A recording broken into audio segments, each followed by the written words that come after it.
Hey guys, it's me, Beanie. Hold on. Ow! Can someone explain to me how is it that I'm putting my hair? Oh, look at this. This is all broken hair. Jesus Christmas. It's late. I've had a really long day. I'm exhausted. I still have a report that I need to finish tonight, so I'm gonna be up for a bit. I had an awful sleep last night, you guys. Awful. And I struggle a lot with insomnia. And like right now I'm in the middle of a flare up. I don't know if you can tell, because like I can tell, like I said in the previous video, even though I'm a chubby girl, I can tell like my swelling, my edema is pretty, I mean, if I would show you guys my ankles right now, hot freaking mess. Okay, let me try to not be all over the place. I'm gonna leave my hair down. We're just gonna go with it. Hey, first things first. If you're watching this video, even if you watch it for like 5 minutes, can you do me a fave? Can you just like thumbs it up? And I'm gonna tell you why. It's not, you don't have to thumbs it up because you like the video, that particular video, or the content, or myself. But okay, I've been doing some research, and apparently, in order for YouTube to like put your videos in the rotation where they're noticed by more people, it goes by the amount of subscribers you have and your little thumbs and your comments. That's why, I guess that's why people are always saying like, comment, and subscribe.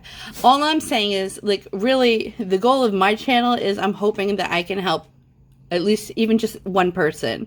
If the information that I provide based on the struggles that your girl Beanie goes through daily can help one person either work through their own issues or, you know, feel more confident to address certain issues.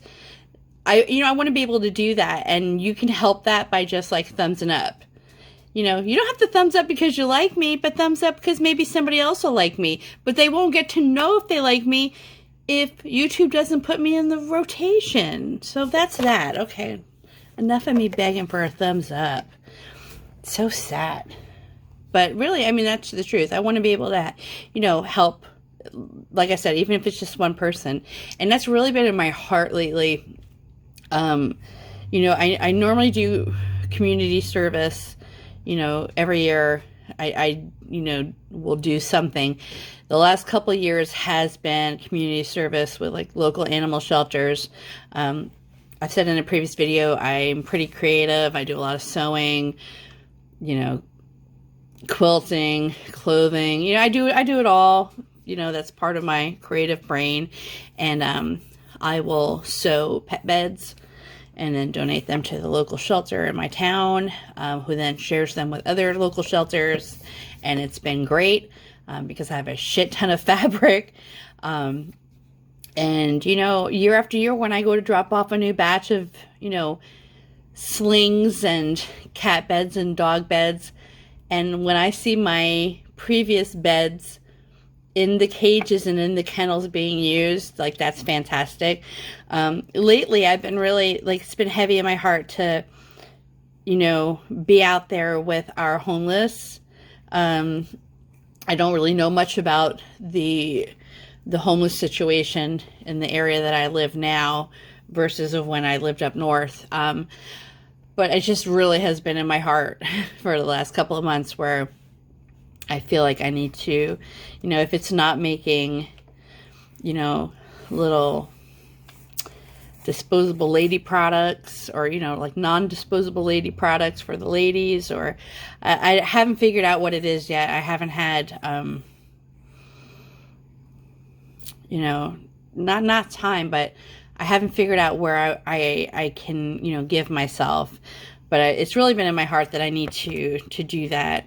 And I have a really soft spot for our older community members, you know, the seniors who are like living with hardly any money and don't have reliable transportation and don't have a way to, you know, even just go and do something that they normally enjoy. So it could be something with that. I don't know. I just feel like I need to be out there, and you know, I don't have a lot to give, but what I have I can share. So that's that. Now let's talk about these. All that gums. Okay, so I have hit my 30-day Denture-versary. Yeah, so I've hit the 30-day mark. Ooh, if I can figure out how to do it. Okay, let's one thing at a time, Beanie, one thing at a time. I had another piece of tooth come out of this spot 2 days ago, and it looked just like the other ones. This one I did not drop on the floor, so I do have a picture of it, and if I can figure out how to do an insert, I'll do an insert so you can see what it looks like. I feel like there's one more next to it there, and then down here underneath this area I have a very, very bony ridge, but on top of the bony ridge there's something in there. For those of you that haven't gone through this process yet, if you start you know, pushing out bony fragments or, you know, tooth fragments, you will know. It's like getting a cactus prickle that you can't get at. Yeah, I feel one here, but wherever it is, it hasn't pushed up enough where I can run my finger over it and, you know, like really feel it. But I know it's there. Like, you can tell it's inflamed. So I go to the dentist day after tomorrow for a bite, a new bite impression for the new immediates that they're going to give me. So we'll see how that goes. I also tried my first go around with the Fixident, you know, like the adhesive. Yeah, that was an experience. That's why I'm talking a little bit funny right now, because I had to pull the teeth out today when I got home. Like, it's like, ladies, if you're a lady, you'll know what I'm talking about when you wear pantyhose all day long and you want to take your pantyhose off when you get home and put on your jammy jams. Okay, that's what like the teeth are like. Like, you just want to take the teeth out. So I tried this weekend with the Fixident, and I was like, oh snap, that's I did very little. Like, I didn't watch too many videos on it. Like, I feel like I'm videoed out. You know, I'm just kind of having my own experience right now. I don't want to watch a whole bunch of other stuff. I'm just like, all right, let me just work through it. So the first day, I only put like a dot here, a dot. I remember on a video, somebody was saying how the backs will lift up. So I made sure to put a dot on the backs. And the whole day, all I tasted was this stuff.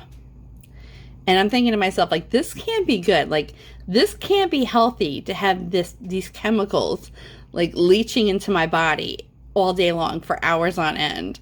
Like, I just got all my rotten teeth pulled out to get rid of the infection to try to heal my body.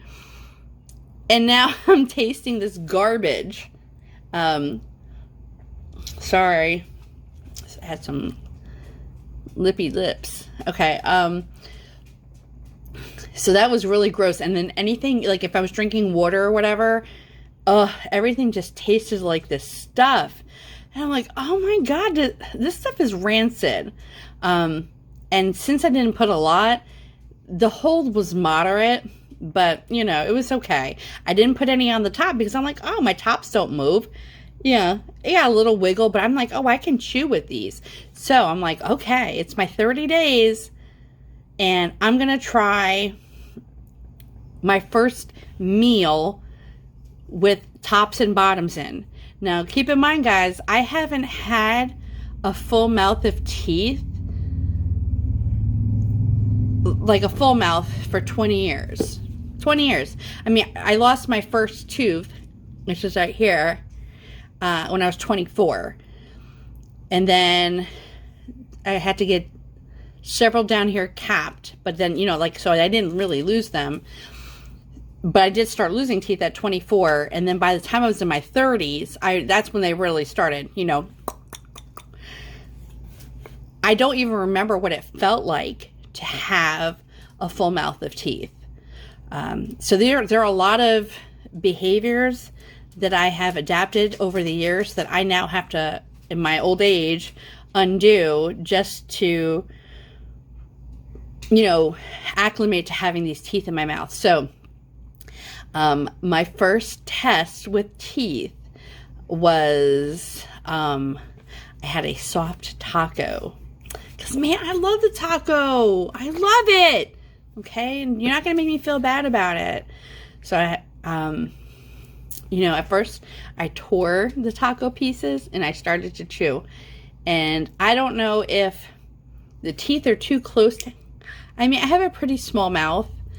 I just don't know if it's that I'm not used to having teeth in my mouth and having to chew with teeth, or it's because the teeth are really not the perfect alignment. It was just really, really weird. First of all, eating with both of them in, if you like the taste of food, you're going to probably be very disappointed eating with dentures, because you have taste buds on the roof of your mouth. That plate up there, sister, blocks them all. So you're only working with your taste buds on your tongue. And in your head, you remember how things taste. But when you have the prosthetics in, it's not going to be the same experience, okay? So, I mean, I don't necessarily think that that's a bad thing if you're someone like me who has a whole nother set of obstacles that I have to address now that the teeth are done. But if you are a foodie, just keep that in mind. Now, I don't know if the horseshoe people, like the ones who have the horseshoe, have a little bit of a better experience with that. But it was so bizarre. Like, the whole chewing part of it was very bizarre. I was watching myself in a mirror while I was eating, so I can see what I look like, because, there are going to be times that I have to go out to certain business meetings, and, I mean, I'm not going to be able to always get away with not eating at a meeting, so I wanted to see what I look like. I look like a cow in a pasture. I was like this. Because I'm trying to... It's not like chewing with teeth, you guys. Okay, it's not. It's just not. It's not even like chewing with just the front teeth that I had. It was so bizarre. I was really still having to use my tongue a lot. And my dentures would pop up because I didn't really put a lot of that stuff on. So, and I didn't put any on the top. So they were lifting up. Then I felt like I was choking. And then I'm like, how do I get it to go back? Like having to use the tongue a lot still. And I'm like, oh my God, I want to just take the teeth out. I just want to eat it without that. And then I said, no, Beanie.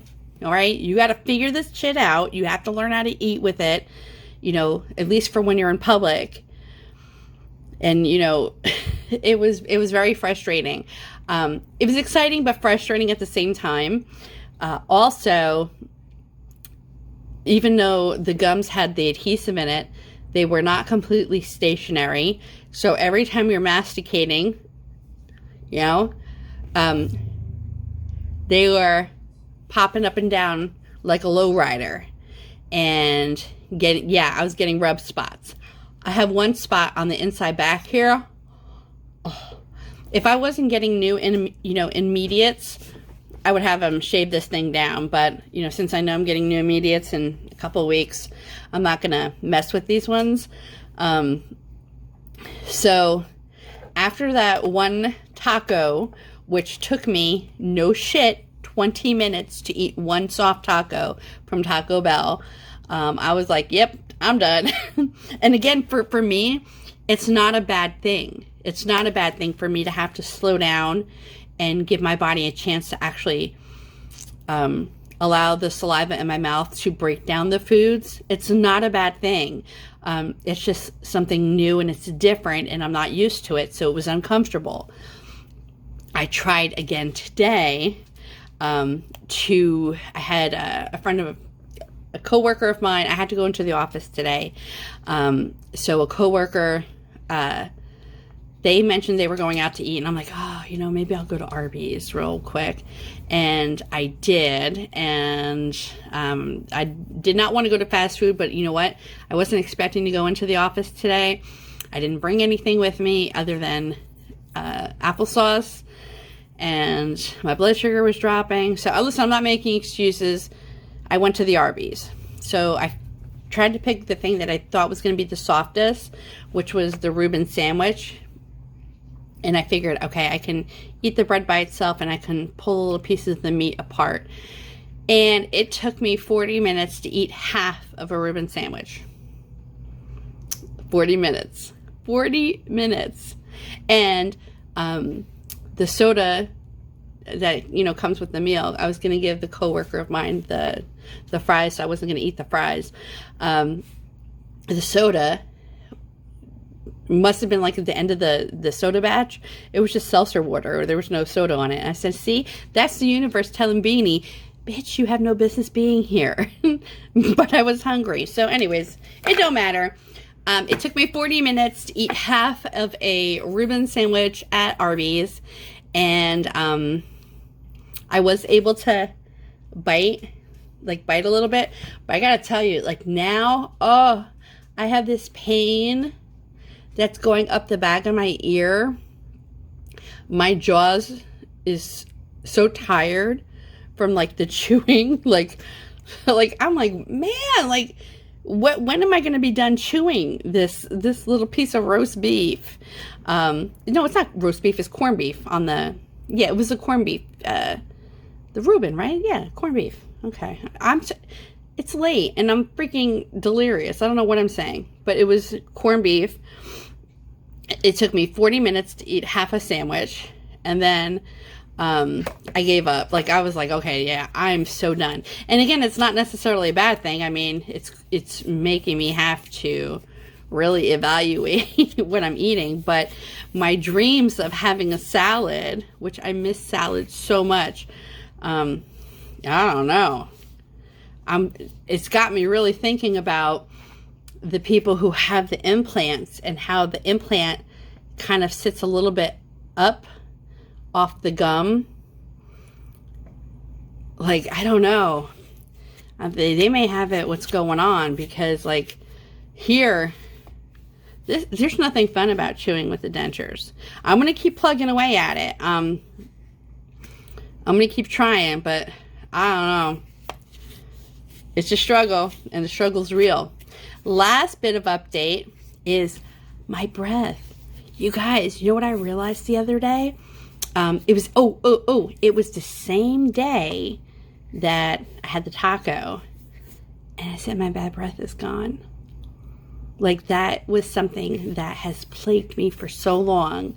As a matter of fact, when I was at the dentist last week or so, and I was saying to her, I was like, listen, what's the breath situation like? You know, like, is that going to ever get better? Is that part of the periodontal disease?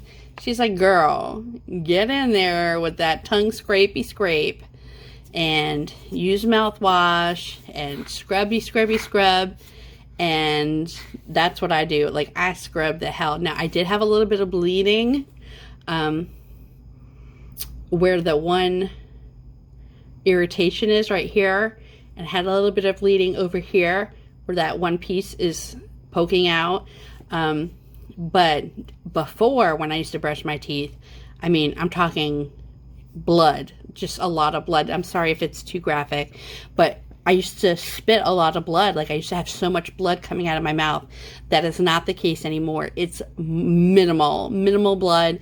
And my breath, other than like the medicinal taste from this squeezy stuff that you put in, like the Fix-It-In, if I take my choppers out, you guys, I don't have yuck mouth. Like, that's huge.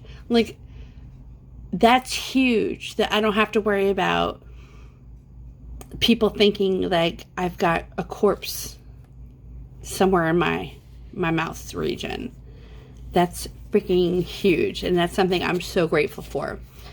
Okay, so that's it. I got to go do this report because it's getting late and I'm getting tired, which means I'm going to make mistakes if I don't get off this stupid thing and do my work. I hope everything is going great for everybody. I hope if you're having a stressed week like I am, you find ways to work through that stress and find some joy. I hope you would consider subbing to me. But if you don't want to sub to me, can you at least thumb me up so maybe somebody else who might find me helpful can find me? And, yeah. I'm tired, you guys. I'm sorry. I'm blabbering. All right, I'm going to go. I'm going to go do my work. You guys go do something for you, okay? And I'm going to talk to you very, very soon. Bye.